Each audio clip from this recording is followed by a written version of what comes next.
Let's talk about fifth paragraph of our unit and let's discuss difficult word meanings first. So first difficult word in this paragraph is despoilers. It means destroyers, demolishers. Urdu में इसे कहेंगे खराब करने वाला. Second word is impoverishing. Impoverishing का meaning होता है to make an area poor. Urdu में इसे कहेंगे किसी को फ़कीर बनाने का अमल या मुफलिसी. Third word is meadow. It means a piece of low ground near a river, यानी घास का मैदान. Fourth word is debris. It means scattered pieces of rubbish or remains. Urdu में इसे हम कहेंगे तबाहशुदा चीज़ की बाकियात. Fifth word is stigma. It means a mark of disgrace associated with a particular circumstance, quality or person. Urdu में इसे हम कहेंगे बदनुमा दाग. Sixth word is improvidence. It means the quality of not planning carefully for the future, यानी आकबत ना अंदेशी. Let's move on to its explanation. अब इस paragraph में राइटर कहती है Who is as rich as that? अब टॉन्टिंग वे में राइटर किन लोगों को टारगेट कर रही है? हमारी सोसाइटी के रिच लोगों को, जो अपनी ज़रूरियात के लिए किसी भी चीज़ को, किसी भी इंसान को या किसी भी लिविंग ऑर्गेनिज्म के इनहेबिटेड को या उनको रिस्क कर देती है जस्ट सो उनकी अपनी नीड्स पूरी हो सके. Slowly the wasters and despoilers are impoverishing our land. यानी जो वेस्टर्स हैं, वेस्टर्स कौन लोग हैं? जो कहीं भी कचरा फेंक रहे हैं, हमारे एनवायरनमेंट को तबाह कर रहे हैं, वो आहिस्ता आहिस्ता हमारी पूरी लैंड को ख़राब कर देंगे.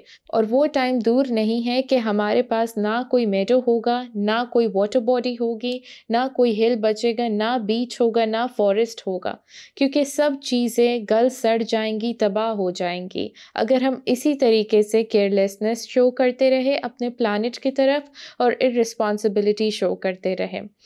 किस चीज़ों से ये तबाह होगी? Degree of man and the stigma of his improvidence. कि अगर वो अच्छे तरीके से अपनी हरकतों को प्लान नहीं करेंगे और इसी तरीके से अपना बिहेवियर रखेंगे और इसी तरह तबाहशुदा चीज़ों की जो बाकियात है उसको इधर उधर फेंकते रहेंगे तो सून हम इस नेचुरल ब्यूटी से महरूम हो जाएंगे.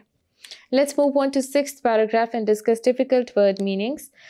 First one is squander. It means to waste, misuse or throw away, यानी ज़ाया करना. Second is trivial. It means of little value or importance, यानी मामूली. Third word is vanity. It means excessive pride or admiration of one's own appearance or achievements, यानी खुद नमाई. Fourth one is compulsive. It means irresistible, uncontrollable or repelling. It means majboor in Urdu. Fifth word is exploiting. It means make use of a situation in a way considered unfair, यानी इस्तेसाल करना. Sixth word is diminishing, यानी make or become less और उर्दू में इसे हम कहेंगे कम करना या घटाना. Let's move on to its explanation. अब अगेन राइटर उन्हीं लोगों को टारगेट कर रही है जो रिच लोग हैं हमारी सोसाइटी के, क्योंकि ज़्यादा जो मसला बना रहे हैं वो यही लोग बना रहे हैं. वो ये नहीं देख रहे कि हम अपनी नीड्स को पूरी करने के लिए किन चीज़ों को रिस्क कर रहे हैं, किन चीज़ों को तबाह कर रहे हैं. राइटर कहती है कि हम जो वेल्थ ऑफ अर्थ है एंड वाटर है उनसे करीब ही ऐसा होगा कि हम महरूम हो जाएंगे.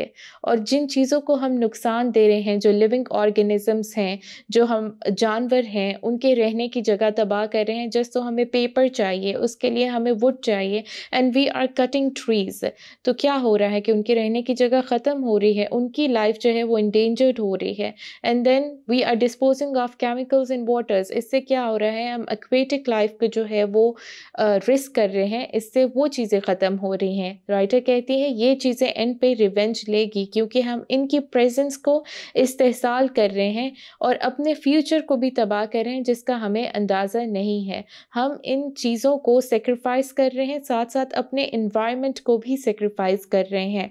और ये चीज़ें हम किस लिए कर रहे हैं? सिर्फ अपना ग्रीड पूरा करने के लिए, लालच पूरा करने के लिए, अपनी सेल्फिशनेस को पूरा करने के लिए और अपनी प्रॉस्परस लिविंग स्टैंडर्ड्स को पूरा करने के लिए हम बाकी लिविंग ऑर्गेनिजम्स की जान जो है वो रिस्क पे ला रहे हैं. Let's move on to seventh paragraph and discuss difficult word meanings. So first difficult word is amphora.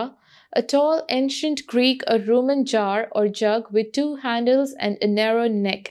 So amphora की डायग्राम भी दी गई है, नीचे पिक्चर भी है कि ये एक टॉल जग होता है, नैरो होता है ऊपर से और इसके ऊपर कुछ पिक्चर्स बनी होती हैं. Second is sunken, having sunk or been submerged in water, यानी डूबा हुआ. Let's move on to its explanation. It's a very short paragraph of just 2 lines. इसमें राइटर कहती है and what will we leave behind us? हम अपने पीछे क्या छोड़ के जाएंगे आने वाली generations के लिए? Temples, amphora, sunken treasure, यानी वो ये बात कर रही है कि यही चीज़ें सिर्फ सब कुछ नहीं होता है, ये inheritance छोड़ के जाएंगे, ये heritage छोड़ के जाएंगे. हम क्या अपने एक्शन से और अपने environment को मेंटेन करके उन्हें ये नहीं बताएंगे कि environment में रहते कैसे हैं, दूसरे लिविंग ऑर्गेनिजम्स के साथ को एग्जिस्ट कैसे करते हैं. Thank you.